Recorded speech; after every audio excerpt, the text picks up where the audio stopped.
exhibit Brinkley's Journal, presented by the Douglas Fir Plywood Association, representing manufacturers of America's busiest building materials. DFPA tested quality plywood. Good evening. When India became independent in 1947, it wrote a new constitution saying all of its people were equal, regardless of race, creed, or caste. And it said no one could be denied access to stores, restaurants, public facilities. Discrimination based on race, creed, or caste was declared illegal. So India's laws, like American laws, say all of the right things. And the parallels to the American experience are instructive. The Indians have learned, as we have learned, that passing a law against prejudice does not automatically abolish it. And after 16 years, India still has a profound and continuing record of discrimination based on race, creed, or caste. Its record actually is worse than ours. And yet, India, like many other countries, still finds it possible to believe that segregation is a purely American crime. Well, in a moment, we will look at it. Now, here is George Fenneman speaking for the Douglas Fir Plywood Association, representing the Western plywood industry. What follows is not meant as a defense of our own record of racial injustice, but it is an attempt to put it in perspective and to see that even though Americans get all the bad publicity around the world, it actually is a widespread human failing, hard to change, and a subject on which there is more hypocrisy than any other. India's social system began about 4,000 years ago when light-skinned Aryan tribes moved in from the north and pronounced the dark-skinned natives already there to be so hopelessly inferior as to be untouchable. To this day, about 10% of the people are classified and called untouchable. And they literally are. People of higher station actually refuse to touch them, feeling if they do, they'll be polluted. So it started as a color bar, pure and simple. The Hindi word for caste is varna, meaning color. Color is still a factor, and matchmaking parents look for light-skinned husbands, but more important are status and caste. The government now is committed to equality for all, and it is trying, while insisting that around the world the system is misunderstood. So we asked the Speaker of the lower house of India's Congress to explain it to us. You have asked me about my caste system. Our caste system has been much misunderstood in the world. It was not based on hate. Nor was it based on discrimination. Nor does it correspond to the classes in the Western society which are based on economic power and wealth. Our system was designed mainly for the purpose of avoiding competition, which is the law of the jungle, and to substitute it by cooperation in human relations. To substitute harmony in the place of discord, which is the law of the jungle. It is intended to help society to specialize in particular branches of human activity by entrusting groups of individuals with special functions. The spirit of tolerance and equality is much more spreading into the masses. And ere long we hope, with God's grace, that this practice would be a thing of the past. Our marriage laws have also been misunderstood. Our marriages have been designed to produce special persons or intended for special activities. He says the marriage customs are designed to produce special persons for special activities. Well, here is an untouchable wedding in a segregated area of New Delhi. Hindu priests are all Brahmins, the highest caste, and none would lower himself to conduct an untouchable wedding, so it is performed by a friend of the family. And the so-called special activity this couple's children will be born into is street cleaning and scavenging. That is all they are considered fit to do. The children routinely follow in their parents' work. The Speaker of the House patiently explained to us the purpose was to eliminate the law of the jungle and competition. But sweeping and scavenging is not the kind of work anyone would compete for. So the truth is, it is a kind of bondage. And nearly always, whatever station or status a child is born into, that is where he stays. Occasionally nowadays, newspaper ads offering marriage will say caste is not important. And some few Indians of high caste will marry into one slightly lower, but marrying an untouchable is rare. An American woman, Mrs. Trawick, in India, here talks about it with two Indians she met on the airplane coming over. Wanted, homely, good-looking Sikh girl for handsome bachelor. Business family preferred. Caste not important. This caste, no consideration.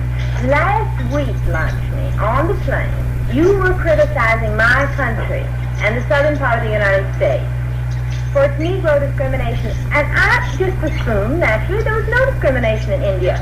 What does this mean? I mean, if it's not important, then why do we even bother to put it in the paper? Well, I didn't suggest that we don't have a caste problem. I think we have a caste problem.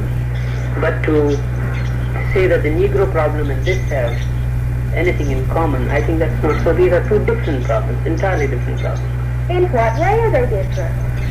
I mean, after all, Gandhi gave this marvelous example to the world. And I assumed when I came to India I would not find discrimination. And yet I find that it seems to be more evident in India than other places. I mean, there are people that can't drink in certain wells, I'm told, because they're untouchable. The Indians usually say, as this one just said, the problem is far different from the American race problem. Well, it is, but not in the way he means.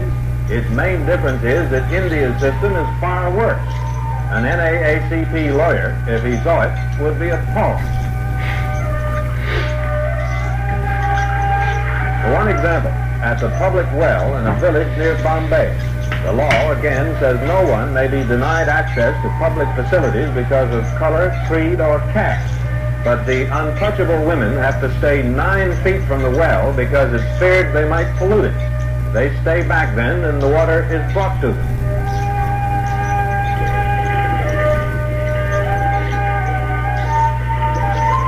The system is breaking down a little in big cities, but 82% of the people live in villages, and there it's as rigid as ever. It is possible for an untouchable to slip into a city where he is not known and pass as a member of a higher caste because he usually looks like anybody else. But in villages where everyone is known, it can't be done. And there they are barred not only from the wells, but also from the temples and even the main streets. While the untouchables are at the very bottom, so far down they don't have any caste, there are about 4,000 other levels and gradations going up the scale clear up to the Brahmins at the top.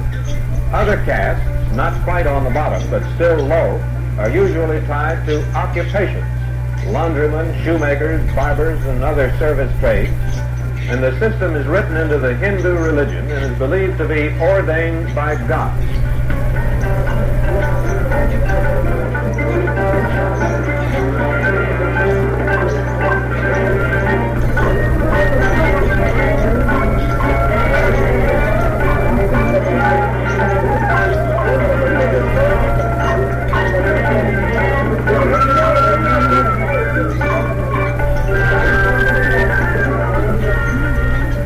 Untouchability, too, is thought to have been ordained as punishment for sin in some past life, and it is said there is no escape from it in this life. Though it is believed if an untouchable does a good job of cleaning and scavenging, he may in a future life be reincarnated in a higher status. So some of the resistance to changing the system comes from the untouchables themselves. Here is the system in action. A young girl, untouchable, cleaning the streets outside a private home. She asks the cook through the window for a drink of water.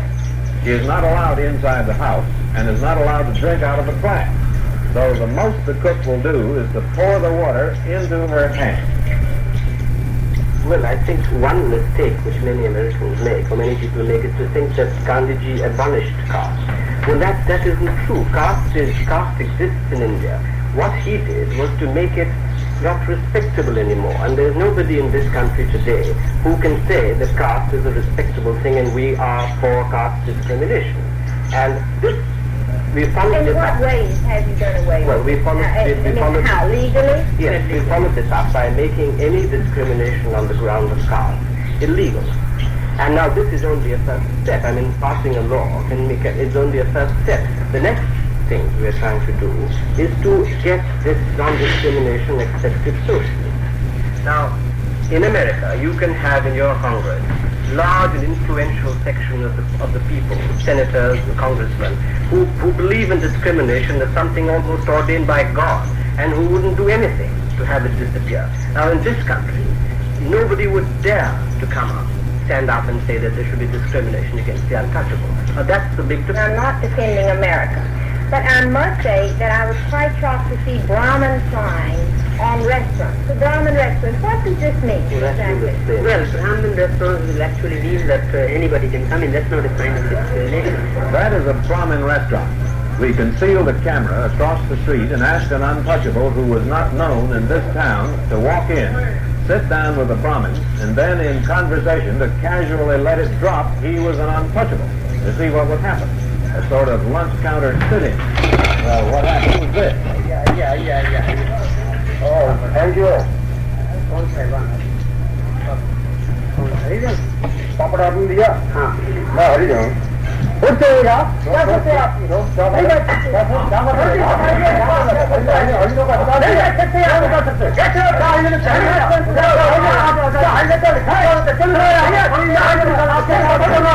आपको मालूम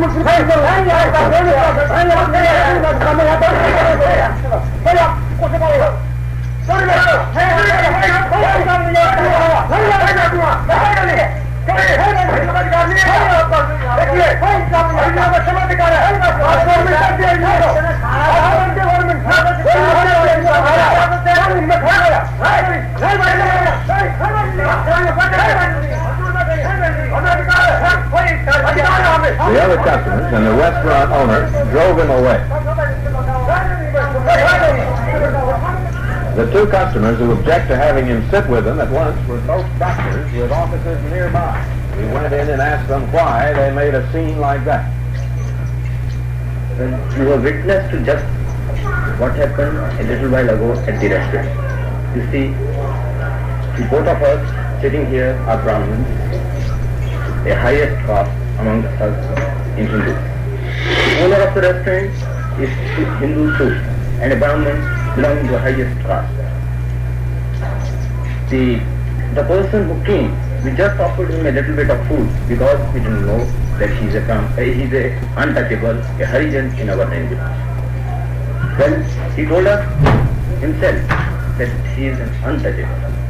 I left my chair at once and pushed him backside, as I don't like his company, as he was a Harijan. I belong to a high caste in India, but Brahmins, and I cannot take meals with your company. So, what came out of us was just spontaneous. It is with us for the last so many centuries. Although the law is against us, we can't help it. These are our emotions, our feelings. It will change, we are sure about it, but it will take some time, maybe some years. I'm sorry for what happened, but we couldn't help it. To American ears, it is entirely familiar. Many Indians, like these two doctors, feel appropriately guilty, but not quite guilty enough to change their mind. We will look at the schools and some other places in a moment. Now here is George Fenneman speaking for the 150 manufacturers of DFPA plywood. The government, like the U.S. government, is trying valiantly and honestly to guarantee the legal rights of all its people. A percentage of seats in Congress, of government jobs, of government college scholarships are reserved for untouchables. But the government also has had to put down a riot that ran 2 weeks and killed 40 people, not unlike ours in Little Rock and Oxford, only bigger. There are people that can't touch your children, at least in the South. Traditionally, the Negro has taken care of our children, our most prized possession. I don't understand exactly in what way you mean that they're different. For instance, there are organizations in the South, in the United States, all over the United States, for abolishing discrimination against minorities. In what way in India are you? Well, we also had institutions and organizations for abolishing caste. But as I was saying before, that stage is over. It's no longer an issue. And what is now being done is to give the children, for instance, and also the adults of these hitherto depressed classes, special privileges in the way of education, employment opportunities, and so forth, in order to bring them up and integrate them fully into the normal community of Indian citizens. India's laws on equality in education are as rigid as ours, and schools that barred untouchables, who in India usually are called Harijans, schools that barred them were ordered long ago under British rules to integrate with all deliberate speed, and now no public school may keep them out. But they were so effectively kept out in the years before that, their literacy level now is below average, and it is not uncommon for parents of high caste to send their children instead to private schools, which are segregated. These schools do exist, but they are refused any government money.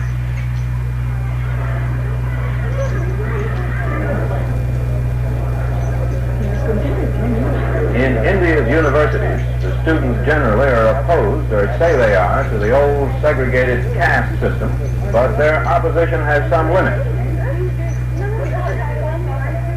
Here is a campus conversation at the University of New Delhi.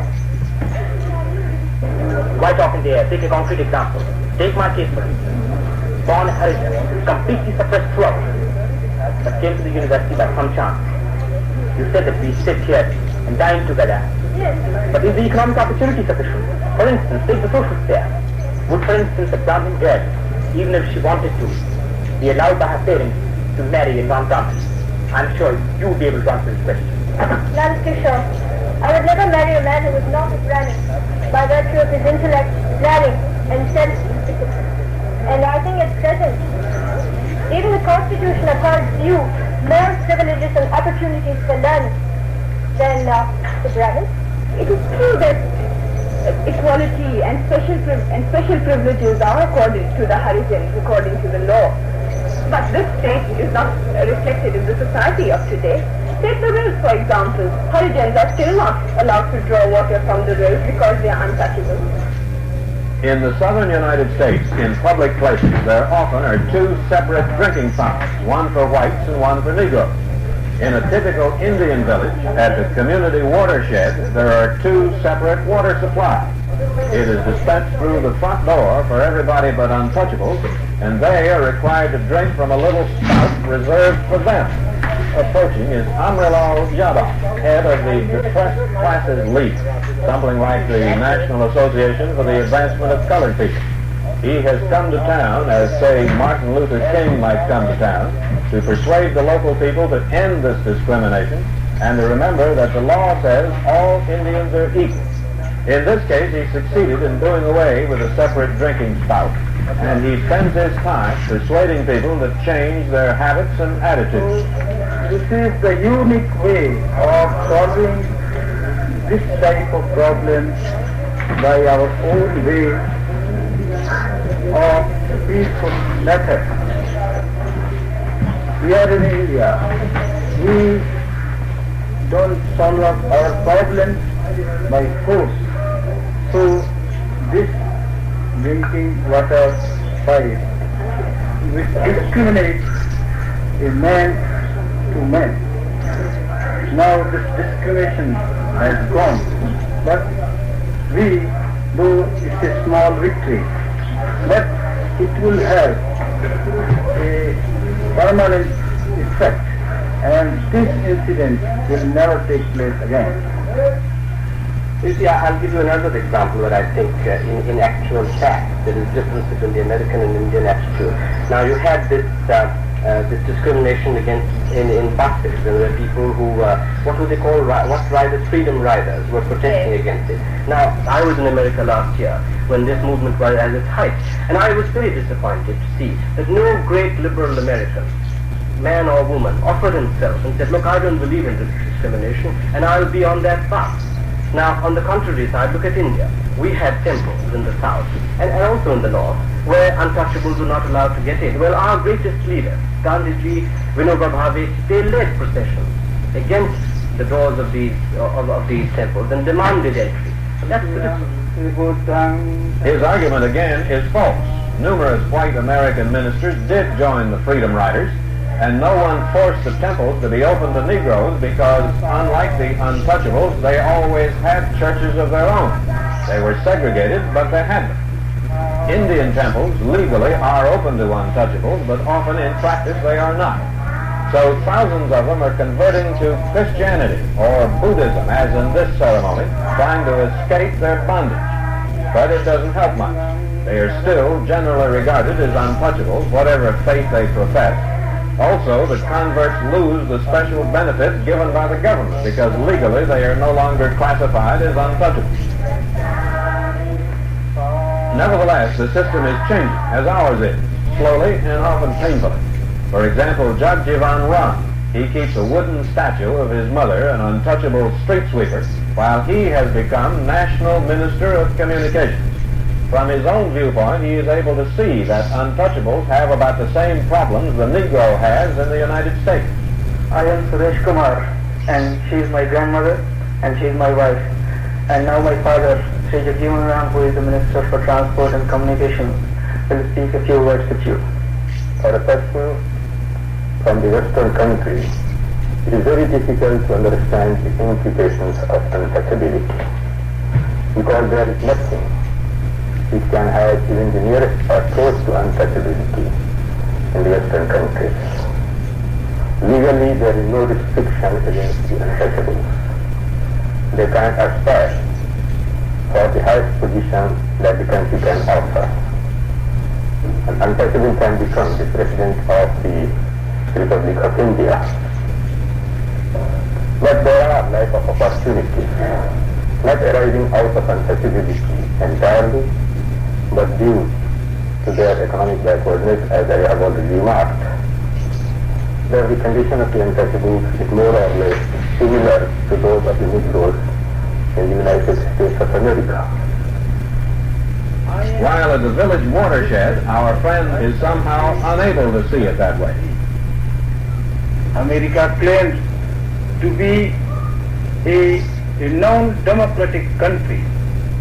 But when we see what is going on in a democratic country like America, still the discrimination with Negroes exists there.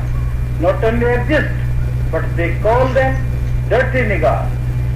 So these things and examples show us clearly that where America is and where India is. Please allow me to say that in this way, India is showing the way to America, South Africa, and to other nations of the world. He says India is showing the way to America and the world. He really believes that, and so do other Indians. Americans visiting there are kept on the defensive about our racial injustice. But when the same things and worse things happen in India, it is said somehow to be different, and it is said those who criticize don't understand. Well, the truth is we do understand that nations, like individuals, have a kinder and more tolerant eye for themselves than they do for others. And we further understand the basic principles are not different at all, and that this subject is more heavily laden with hypocrisy than any other. Now,